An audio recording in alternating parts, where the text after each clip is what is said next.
تو پکڑ لیا گیا، وہ جری، وہ بہادر، وہ بالآخر وہ تھک کے چور ہوا اور وہ آنکھ سوجی ہوئی تھی، اتنی سوجی ہوئی تھی کہ بند ہو گئی تھی اور خون نکل رہا تھا، اور دندان شکن جو ضربے لگی تھی، یہ 2 دانت اوپر کے اور 3 دانت نیچے والے جبڑے کے ٹوٹ چکے تھے، اور پورا جسم لہو لہو تھا، اور ان کو کھینچ کے لے کے آیا جا رہا تھا، دونوں ہاتھ ایسے ہتھکڑیوں میں جکڑے ہوئے اور دونوں پاؤں کی بیڑیاں بھاری ہیں، اور ان کو جب یزید کے دربار میں لے کے جایا گیا تو آپ کی پہلی نظر پڑی ان 2 شہزادوں کے سروں پر، اور یہ بات کسی کتاب میں نہیں لکھی، یہ بات میرے والد نے مجھے بتائی کہ بیٹا جب مسلم نے اپنے بیٹوں کی طرف دیکھا تو ان کے جو کٹے ہوئے سر تھے ان سروں پر آنکھیں آدھی آدھی کھلی ہوئی تھی،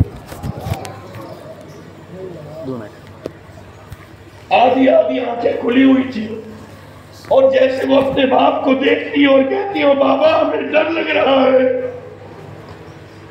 بابا کب آؤ گے؟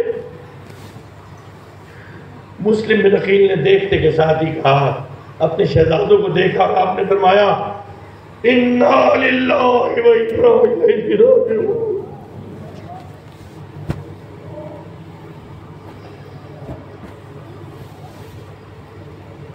پھر وہ تاریخی کلمہ مسلم نے اپنے نام کی جہت والا وہ بیان کیا، اس نے کہا کہ دیکھ ہم نے تیرے بیٹوں کو مار دیا، تجھے بھی قتل کر دیں گے، کہہ دے کہ تو یزید کو امیر مانتا ہے۔ تو اس وقت مسلم بن عقیل نے ایک تاریخی جملہ کہا اور فرمایا کہ مسلم کا امیر یزید نہیں ہے، مسلم کا امیر حسین ہے۔ اب یہ جہت ہے ان کے نام کی، کیونکہ اس دور میں کسی صحابی کا نام مسلم نہیں، کسی تابعی کا نام مسلم نہیں، واحد ایک مسلم بن عقیل ہے، اور اس سے رب کا یہ حکم ظاہر ہونا ہے، یہ جہت ظاہر ہونی ہے کہ ابن زیاد کے دربار میں وہ جیسے چنگاڑ کے کہے گا کہ مسلم کا امیر حسین ہے، تو قیامت تک کا مسلم جانے گا کہ بعد میں اس لڑائی کو غلطاں کیا جائے گا، سیاسی کشمکش پیش کیا جائے گا، اقتدار کی جنگ کہا جائے گا، لیکن جو مسلم ہے وہ جانتا ہے کہ مسلم کا امیر حسین ہے۔ اللہ اکبر، یا رسول اللہ، حق جاریہ، یا علی، زندہ باد زندہ باد۔ دیکھو مجھے اس لبیک یا رسول اللہ کے نعرے پہ قطعاً کوئی اعتراض نہیں ہے، میرے دل میں کبھی کسی کا بغض نہیں ہوتا، میری اپنی سیاسی سوچ ہے، اس کی اجازت چاہتا ہوں بس۔ کہ مناقب اہل بیت کہ آپ رافضیت کی طرف مائل ہیں، تو آپ نے فرمایا اگر اہل بیت کے مناقب بیان کرنا رافضیت ہے تو مجھ سے بڑا رافضی دنیا میں کوئی ہے ہی نہیں۔ آخری بات، لوگ سمجھتے ہیں کہ حسین مظلوم، حسین مجبور، حسین لاچار۔ مظلوم تک تو بات ٹھیک ہے، لیکن حسین مجبور اور لاچار نہیں، حسین بادشاہ، حسین مقتدر ہے، حسین چاہے تو یزید کی فوجیں برباد ہو جائیں، حسین چاہے تو ان کے نسلیں برباد ہو جائیں، حسین چاہے تو 2 منٹ نہ لگے، اقتدار خود چل کے حسین کے قدموں پر سجدہ ریز ہو جائے، اور پانی پیاس۔ دیکھو میں ایک چھوٹا سا واقعہ سناتا ہوں، ایک اندازہ، کیونکہ مقام حسین کوئی بیان کر ہی نہیں سکتا، مقام حسین جانتا ہے یا اللہ کا رسول۔ ہم تو جو روایتیں بیان کرتے ہیں صرف اندازوں کے لیے کہ اندازہ تھوڑا سا تو ہو، اچھا اتنا بڑا ہے حسین، اتنا بڑا ہے حسین۔ سنو، یہ قافلہ چل پڑا، نیزے پہ سر حسین کا چڑھ گیا، اب یہ مظلومین کا قافلہ ہے، پاؤں میں بیڑیاں پڑی، سید زین العابدین کے وہ بیمار کربلا، وہ جس کو شدید بخار ہے، جو گر جاتا ہے تو پھر گھوڑے کی چھک پڑتی ہے زنجیر پہ اور ان کی ایڑیاں چھل جاتی ہیں، ان کے ٹخنے چھل جاتے ہیں، زخم پڑتے ہیں، وہ پھر کھڑا ہوتا ہے تو انو کرہن اور وہ پھر چلتا ہے۔ اس قافلے کے اندر ایک اونٹ ہے سب سے آخر میں، اس اونٹ کے کجاوے میں اس خاندان کے بچے ہیں، چھوٹے چھوٹے معصوم بچے. ان بچوں میں ایک بچی حسین کی ہے. وہ بچی روتی جاتی ہے. جس نے اپنے بھائیوں کا، اپنے چچا کا، اپنے باپ کا قتل ہوتے اپنی آنکھوں سے دیکھا ہو، جن کی سربریدہ لاشیں دیکھے ہوں، اب وہ روئے بھی نہ.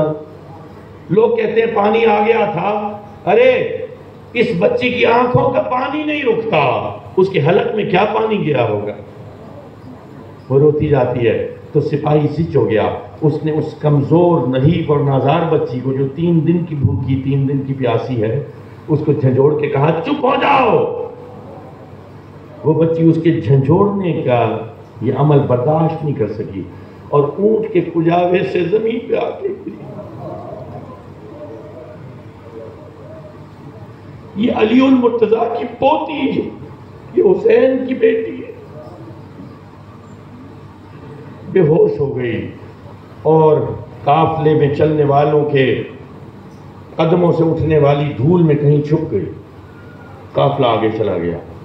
حسین کی بیٹی اس صحرا میں تنے تنہا بے ہوش پڑی. تو آگے 4 کوس بعد پڑا ہوا بی بی زینب نے بچوں کی حاضری لی، نام لیے. ہاں بھائی تم، ہاں بھائی تم، سب بچوں نے اپنی حاضری لگوائی. پھر نام آیا سکینہ. بی بی سکینہ تو صغرا نہیں ہے.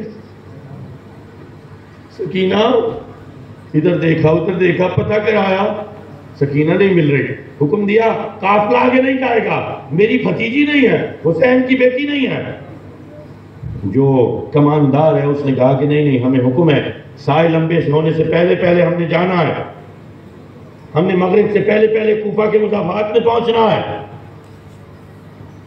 تو آپ نے فرمایا نہیں قافلہ آگے نہیں جائے گا. اس نے کہا کیسے نہیں جائے گا؟ قافلہ جیسے روکا تھا، آگے اپنا نیزہ گاڑ دیا تھا اور قافلہ رک گیا تھا. آگے گیا، وہ نیزہ نکالنے کی کوشش کی جو ریت میں گھپا تھا، نیزے نے نکلنے سے انکار کر دیا. ارے یہ ریت ہے، اتنا طاقتور نہیں. دونوں ہاتھوں سے زور لگایا، ایڑی چوٹی کا زور لگا دیا. نیزے نے باہر آنے کا نام نہ لیا. 2 سپاہیوں کو بلایا، خدام کو بلایا، ارے نیزے کو نکالو. وہ حیرت زدہ ہیں، ہنستے ہیں کہ ریت میں گڑا نیزہ نہیں نکالا جاتا کماندار سے.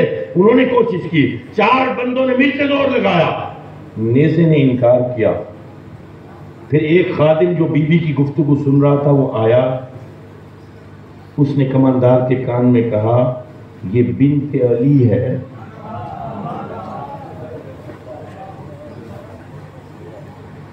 یہ بنت علی ہے، یہی حکم دے گی تو نیزہ نکلے گا، ورنہ نہیں. ان جانوروں کے قدم نہ بڑھیں گے، تو جانتا نہیں. یہ ڈر گیا، یہ خوف میں آ گیا، بیٹھ گیا. اور بی بی زینب دوڑتی ہے پیچھے کی طرف، آواز دیتی ہیں سکینہ سکینہ.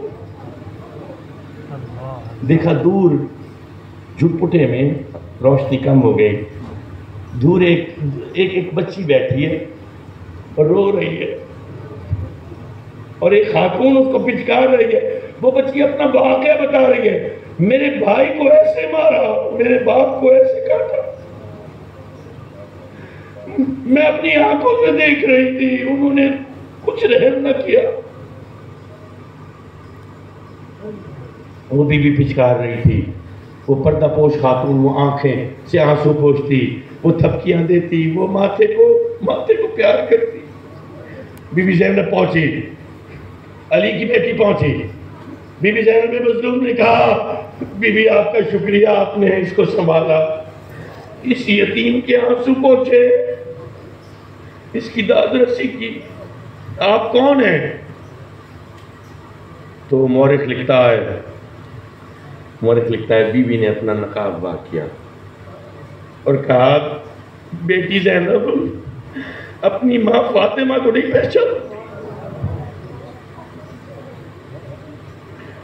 کہ بی بی فاطمہ آئی ہے آج اپنی پوتی کو دلاسے دینے کے لیے.